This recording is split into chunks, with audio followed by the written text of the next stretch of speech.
Kiss 100.5.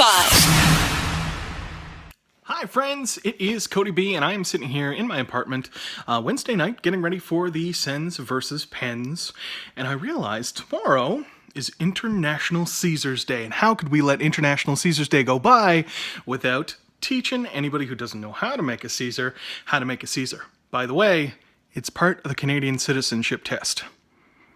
Not really. Now, I've got a couple of personal touches in here, so I'm going to go over the ingredients real quick. All right, ingredients for what you need to make a kick booty Canadian Caesar. You need your glass. Got my Dom Cherry mug because we are about to watch the Sens game. This is a personal touch I add. It's about the only luxury I have in my Caesar. Everything else is pretty much standard. It's Matt and Steve's Caesar Rimmer. It's got some extra spices and stuff in it, and I really like it. But you could just have regular old celery salt. That'll work absolutely fine. Then, of course, you want some spice in there, so you need Tabasco sauce and Leo Perrin's Worcestershire sauce. I believe that is how you pronounce it. This is also another personal touch. If you don't put dill pickle juice in your Caesars, you are missing out. I promise you that. Then, of course, you need some mozz clamato and a lime. Okay, there's all the ingredients again. I'm going to prepare them, and boom, we're back. Okay, so what I did was I took my lime, and I cut it into a nice little wedge like this. I quartered the pickle. Everything else is just open. So what you want to do is you want to start by rimming your glass with the lime. That's how you get all the rimmer to stick onto said glass. This is hard to do one-handed, by the way, but it is totally going to be worth it. So you put this down because you don't need that right now. You take this, now that it's got all the lime juice on it, you dip it into that. It's just that easy. Just like that. Make sure it's nice and coated. Look at that. Isn't that pretty? Isn't that pretty?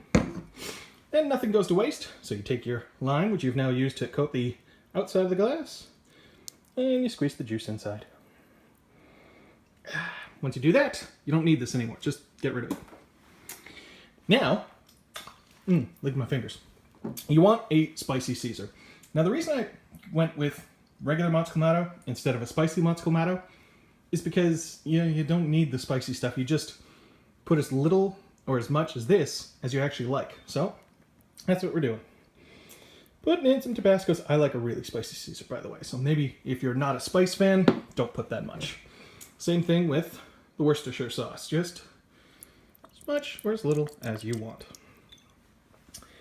This is one of those personal things that I do.